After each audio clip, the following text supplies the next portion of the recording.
It was the night before Christmas when all through the house. Not a creature was stirring, not even a... You can't say mouse. How about grouse? How about souse? How about mouse? It was the night before Christmas when all through the house, not a creature was stirring, not even a mouse. I believe that's the best substitute. Then I'll just take this, rub out mouse, and change it to mouse. You know the thing that worries me the most? The mouse hole over there. Stuart doesn't break there like a mouse. I have not yet seen a mouse that does not like to go into a hole. There will be problems. No child's perfect. Was I perfect? No child's perfect. Especially George. The home of the little families was a pleasant place to be. In the morning, the sun streamed in through the east windows. Stuart was an early riser. He was almost always the first one up in the morning. It's good to have a place to oneself in the morning.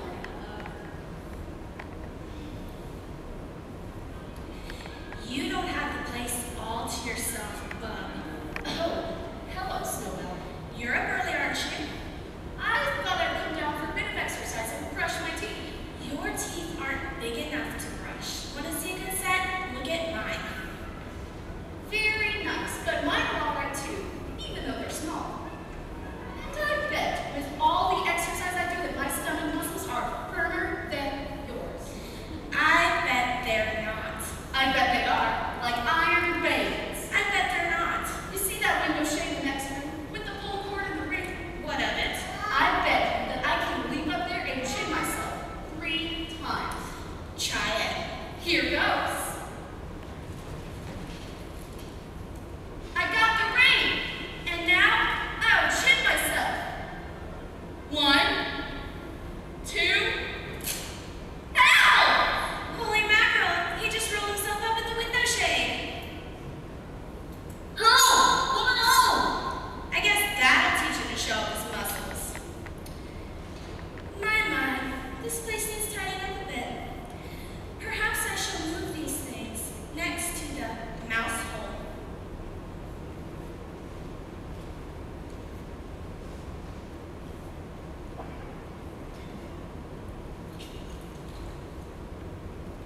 Good morning.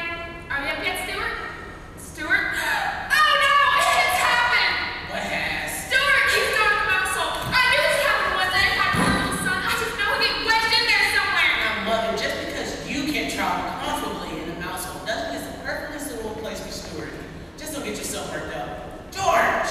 Let's call him. It's quite possible he's lost his way in there.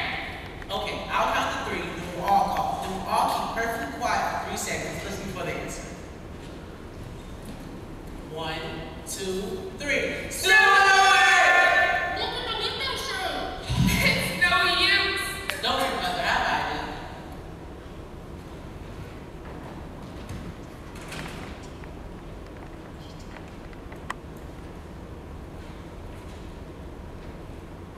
Hello? You're Mr. Parsons? Hello, my son is missing. Now I have a description of your son. Big ears, very short, whiskers. Whiskers. Sounds to me like you have a mouse. He is a mouse. What? What kind of a joker are you? Why don't you hang up and call him a burglar missing mice? Stuart must be dead. Nonsense. Well, Stuart is dead. We'd better close all the window blinds. George, what are you doing? I'm closing all the window blinds so everyone will know that we're more for Stuart. George, we have enough trouble today to cope with your foolishness. Well, look at this. Look. It's about time somebody pulled down that window shade. That's all I have to say. How are you? It was simply an accident that could have happened to anyone. Stuart, what were your things doing for the mouse hole? You can draw your own conclusions. I think I need a bite to eat. He wishes. Are you okay? I told you everything. You were right too. You called your own. I told you, blah, blah.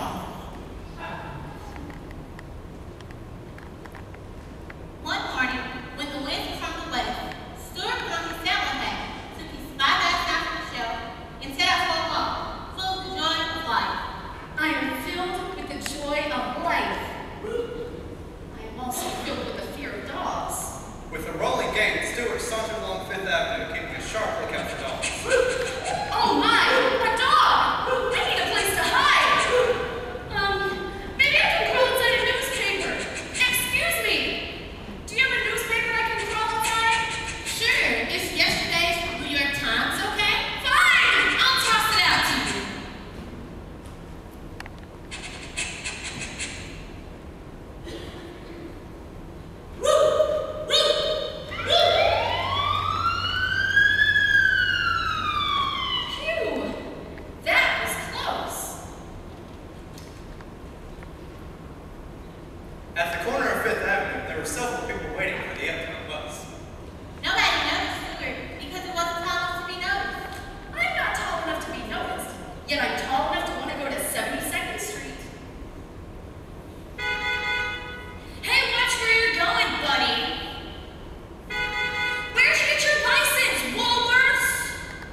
I've never seen a creature quite as beautiful as that tiny bird.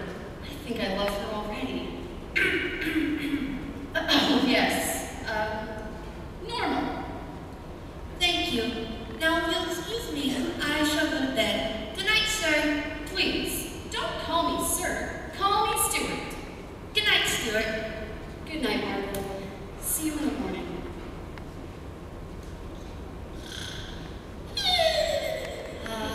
She sleeps. That there is a mighty fine bird. Exquisite, glorious, truly a bird of paradise. Stuart, what do you think of our little bird? She's okay, I guess. Oh, she's asleep.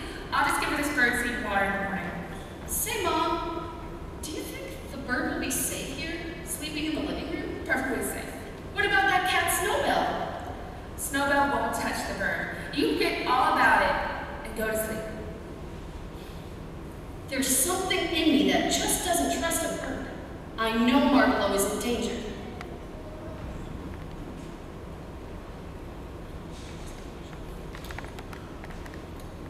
Stuart then went back to his room and got his bow and arrow, along with his flashlight, and tiptoed back to where Margalo was sleeping.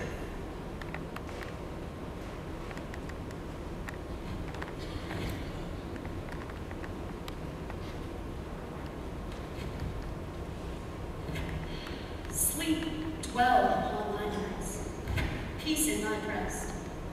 I heard that once in a movie. Stuart then hid and waited, listening and watching.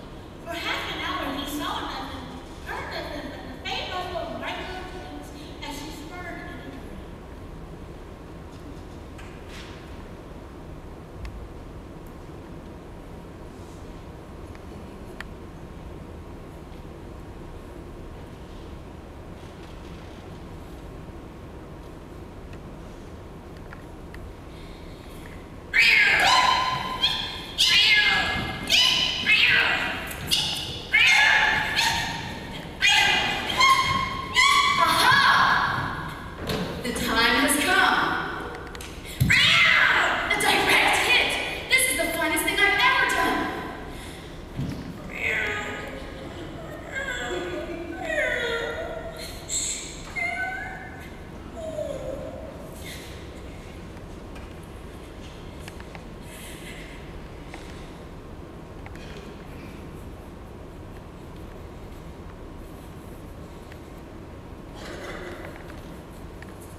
Fear not, fair friend, for I am thy guardian and thy protector.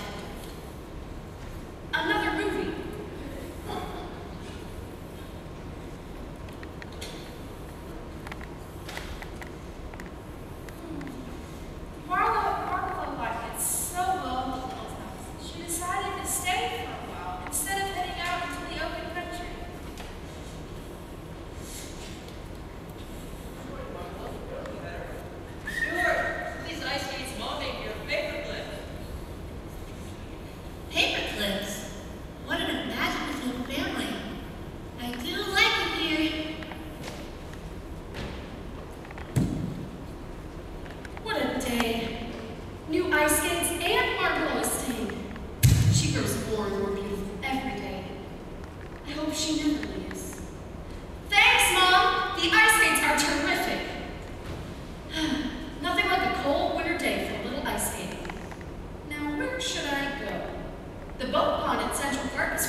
What's this? Beware of a strange cat. It will come in the middle of the night. Signed, a well-wisher. Oh no! What do I do? I can't tell anyone about this. Not even Stuart. I'm so frightened. I don't know what to do. Finally, just before dark, Margot hopped up to an open window, and without saying anything to anyone, she flew away. Goodbye, Stuart.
Beg pardon? He says thank you. Oh, no problem. Here's the gauze of bicycle Dr. Carrot. Now, you can't eat or drink for 6 hours, Mr. Clydesdale. So, Stuart, are you traveling by foot? Yes. Well, I think you should have a car. You know I enjoy building model cars and boats, but I'm not extracting teeth. And I have one that has a gas engine in it. Do you think you can handle it? Certainly. Then let's go start it up.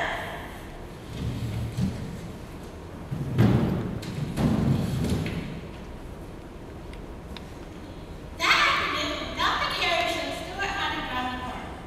And that night, Stuart slept at the doctor's apartment and woke up bright and early the next morning to get a good head start in front of traffic.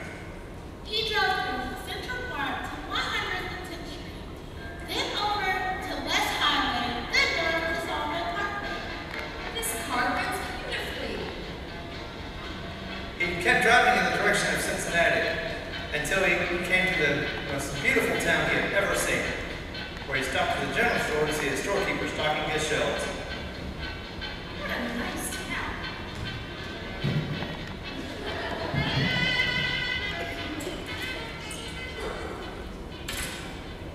Oh, hello. Nice town you have here. Ames Cross goes back to Revolutionary days. Care first, sir. No, thank you. Don't smoke. Never will. But I am thirsty. Do you have any sarsaparilla? We can have here. Sarsaparilla, hammers, nails, cotton shirt stamps. This is a post opportunity. Sarsaparilla, please. Fine, sure. For a mouse, I'm pretty tall. This is my time out to meet. She's by her side. Who's that?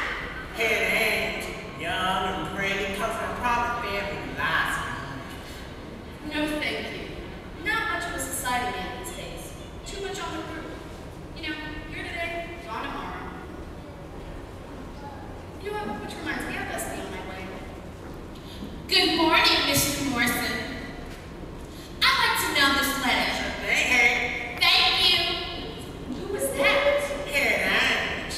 Harriet Ames. She is pretty. She's the only girl I've ever seen that is miles and miles taller than me. Miss Ames! Oh, no. That would be too bold. I shall write her a letter. Sometimes it's better to write than to speak. Do you have any paper and pencil?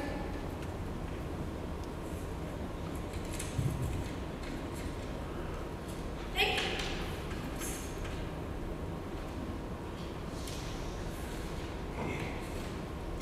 My dear Miss Ames, I'm a person of modest proportions.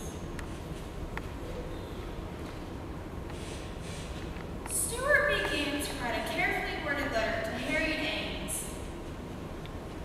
Maybe we can go for a ride in my canoe. Say, is there a river nearby? Ames River.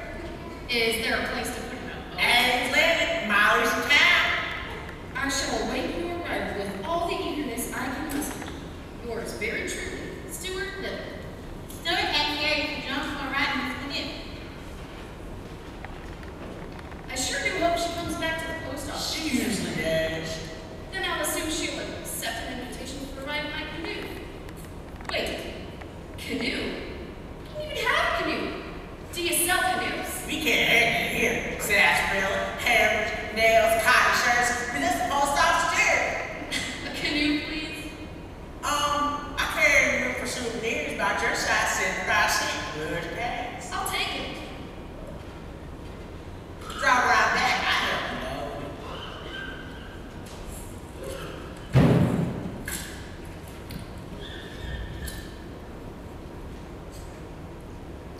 Stuart drove to Ames Landing.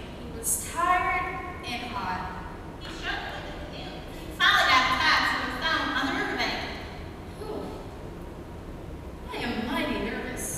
Never taken a girl canoeing before.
It's an impossible situation, you see. I'm the school superintendent of these schools in this town. That is a bad situation, but not impossible. I've always got problems that I can't solve. Today, for instance, one of my teachers was out sick today. Miss Gunderson is her name. She teaches number 7 schools. I have to find a substitute teacher for her. What's wrong with her? The doctor says she may have Ryan's. I'll take Miss Gunderson's place for the day, if you like. Really? Certainly. Glad to. School number 7, 9 sharp. I'll be there. Did you hear? Miss Gunderson's out today. We have a substitute? Yeah, right. Wow, good thing I didn't do my homework Oh my last night. gosh, we have a substitute. But we were supposed to eat cookies today. I love when she brings us. I did my homework last night. Today was a cookie day. Stuff I really ever do. Aw. Well, there was supposed to be a test today. All right, our teacher.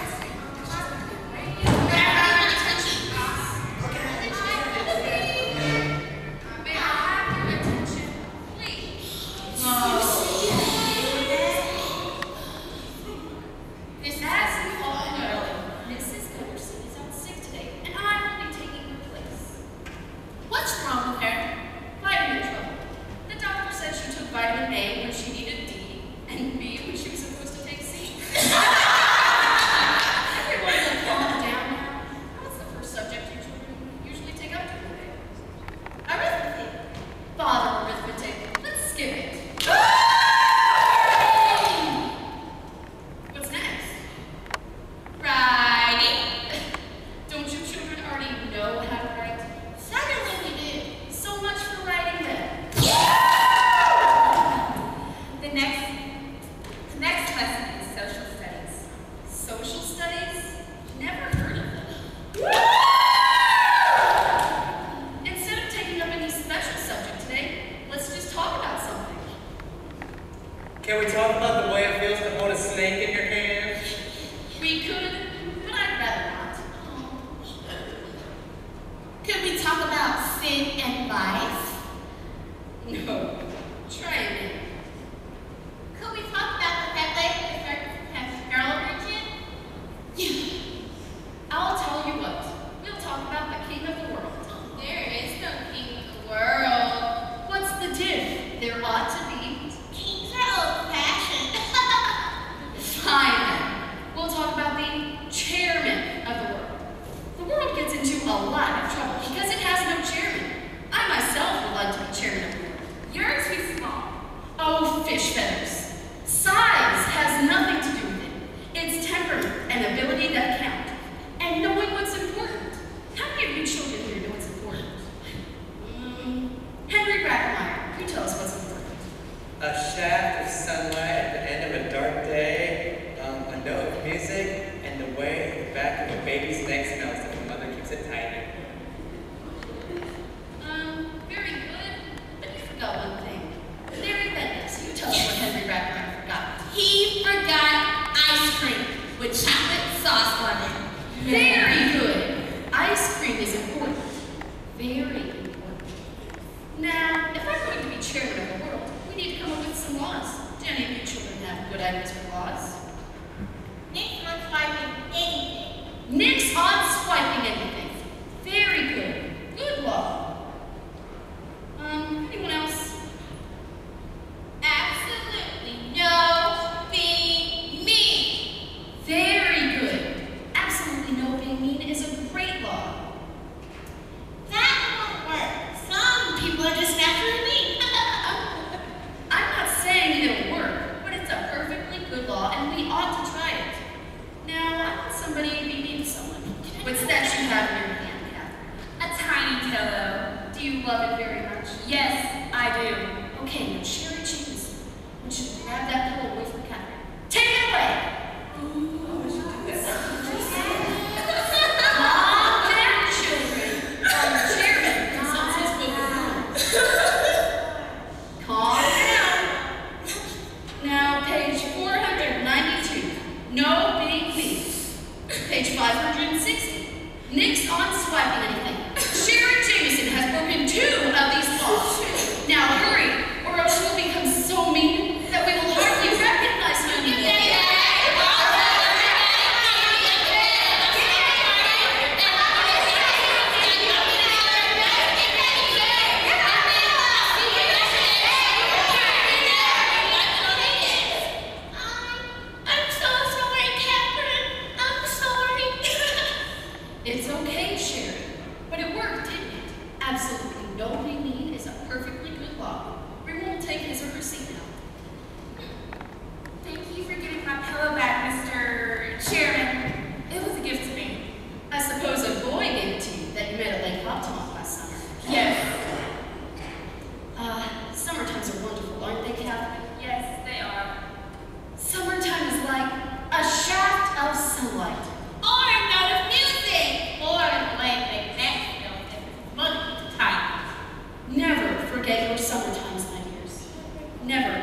There's a fork in the road.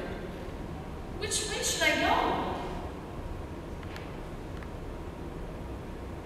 Oh, hello. It's going to be a fine day. A fine day indeed. I'm looking forward to climbing my poles. Do you work for the telephone company? Repairwoman. Do you ever see any birds at the top of your poles? Yes, I see birds in great numbers. Well, if you ever see one named Margalo, drop me a line. Name is Stuart Little. Describe the bird. Brown. Brown with a yellow streak on her breast. You know where she comes from? She comes from fields. It's tall with wheat. From pastures deep in the fence. She comes from vales of bittersweet. And she loves to whistle. Fields, burning thistle, likes to whistle. Okay, I'll keep an eye out for her. Thank you. Which direction are you headed? North, I think. North is a good direction. Of course, south is a fine direction too. I suppose it is. And there's east. Yes. West is also a good direction. Seems to be. But there's just something about north, something that sets it apart from all other directions. A person going north is not making a mistake, in my opinion. That's the way I see it. Well, I'd best be on my way. Thank you for your friendly conversation. Not a problem, and I hope you find that bird you're looking for. Well, there's the road that leads north. I may have to drive a long way, but the sky is bright and I have a feeling that I'm heading in the right direction.